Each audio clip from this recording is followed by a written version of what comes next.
You've heard it, you've probably even said it. We only hire A players. Sounds elite, sounds like a culture of excellence, but the reality, it's complete BS. In this video, I'm gonna break down the fantasy and the fallacy of hiring only A players. Because great companies, they're not built by unicorns. They're built by systems and by people. Normal, solid, and improving people. Here's the first mindset shift you need to make. You're not gonna build a company with all A players. You're not even gonna build it with mostly A players. Why? Because they're rare and they're expensive and they're highly mobile and they're in high demand. And more importantly, because of simple math, there just aren't that many A players, period. Hi, I'm RJ, the CEO coach, and I'm a 6-time venture and private equity backed CEO. And over the years, I've hired, scaled, and led teams across every stage of growth, from scrappy 15-person startups to global companies with thousands of employees. I was coached to great success, and now I coach other CEOs to do the same, building smarter systems, making better decisions, and growing faster with less friction. One of the biggest mindset shifts I teach is this.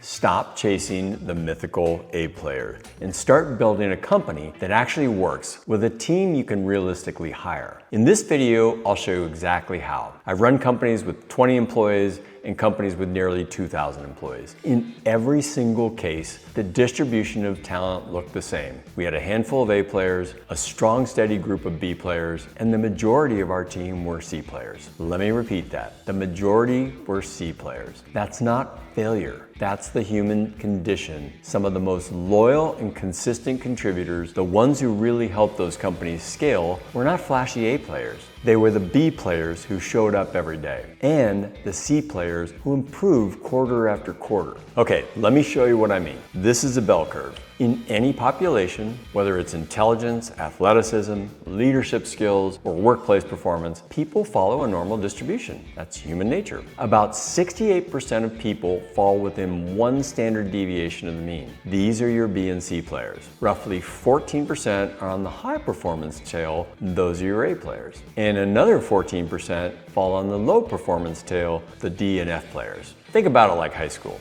Only a few people got straight A's. Most were B or C students, and some clearly struggled. That same pattern shows up in every company, every industry, and every country for that matter. So when a founder says, we only hire A players, what they're really saying is, we don't understand probability. And more bluntly, that CEO doesn't understand human nature, which also likely means they will find building teams very challenging. You simply can't build a 50-person company entirely from the top 10% of global talent. That's not a business plan, that's a fantasy draft. Here's the simple truth most leaders miss. Great companies are built by great systems and solid people who get better over time. B players, they're the backbone, reliable, capable, coachable.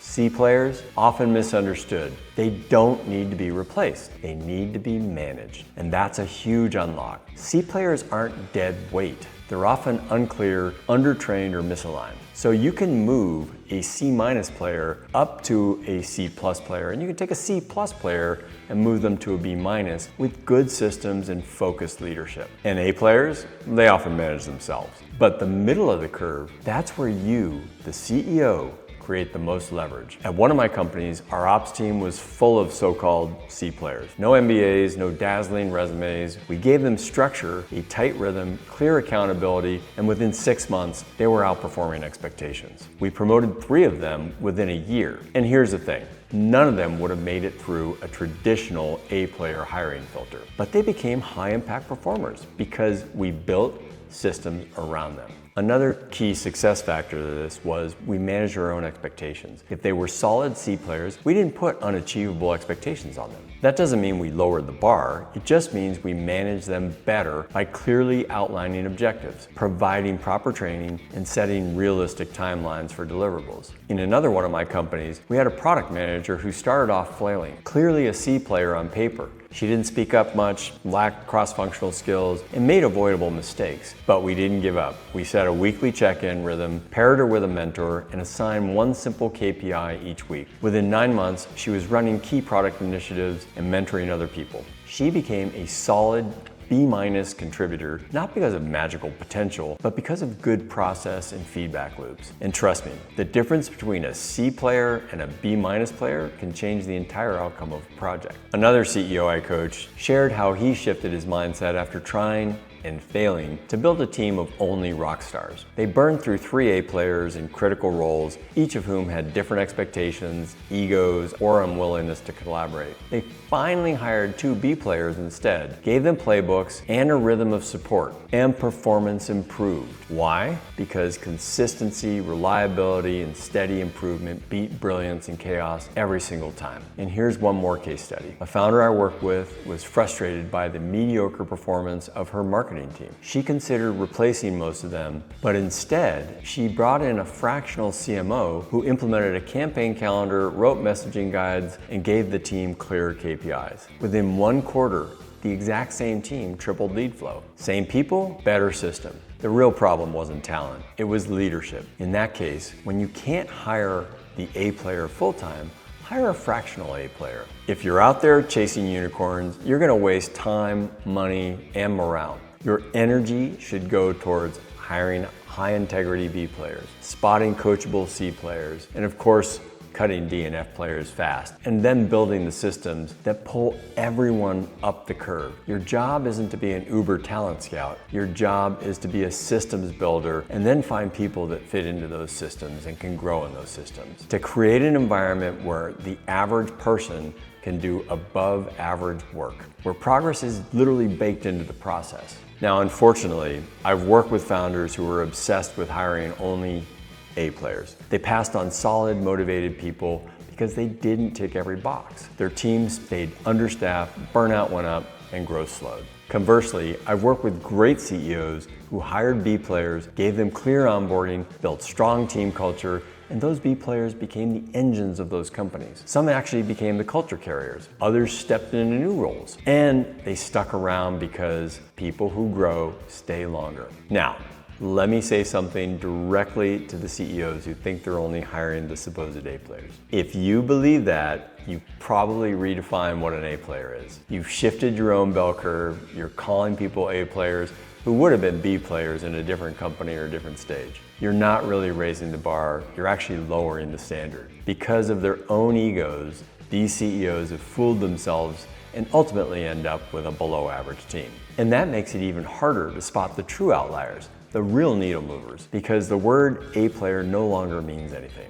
So let go of the perfect hire myth. I've hired thousands of people. Almost nobody was perfect out of the gate. Even the so-called A players needed context, direction, feedback, structure. The ones who thrived, they weren't perfect, but they were adaptable. They were self-aware, and they could plug into a good system. Now, we'd also be remiss if we didn't talk about the job market, the labor market that we're actually in. A historically tight labor market. In the United States, unemployment has hovered between 4 and 4.5% since mid-2024. Despite slowing growth, the labor market is still really tight. Job openings outnumber available talent. And in the Euro area, unemployment is around 6.5 to 7%. The job vacancy rate still sits at 2.5%, above pre-pandemic levels. The message here is clear. Talent is scarce. So if you're saying you're only hiring A players in this environment, in this labor market, here's what your organization really looks like. Empty seats. You might have 30 open roles and fill only 5 of them, maybe. And the ones you do hire, you'll overpay. They'll have multiple offers and they'll be gone in 18 months if your system doesn't meet their expectation. It's actually the same story if you only hire B players. You'll stay understaffed, stretch your existing teams thin, and suffer from execution gaps. You need to build your company with people who are actually in the labor pool. And that means B players, that means C players. That means people who are motivated, coachable, and hungry, but not ready-made. Look, you don't win by filtering harder. You actually win by managing smarter. I know one CEO who paused all outbound recruiting for the elite hires and reallocated the budget to training, manager coaching, and revamping their quarterly planning process. They went from 50% execution on OKRs to 90% without adding a single A player. Instead, they did it just by leveling up the B and C players they already had in the room on their team.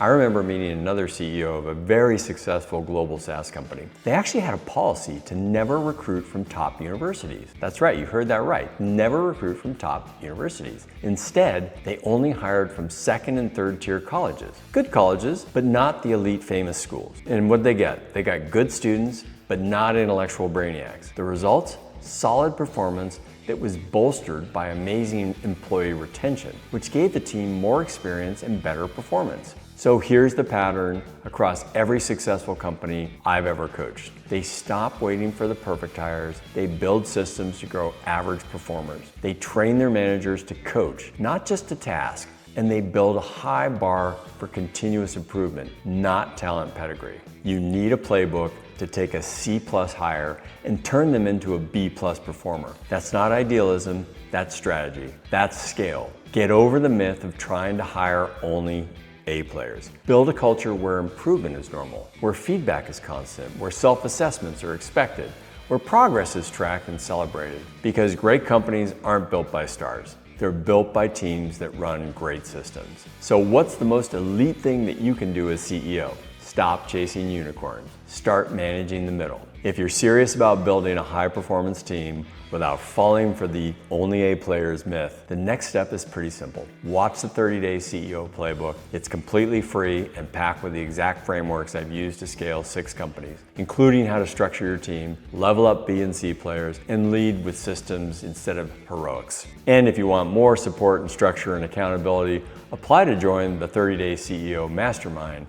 It's built for operators and CEOs who are ready to stop winging it and start building companies that scale predictably. And of course, please don't forget to like and subscribe for more elite CEO strategies to help you grow. If you've ever hired a so-called A player and regretted it, drop a comment. I want to hear the story. Thanks for watching, and let's get back to building.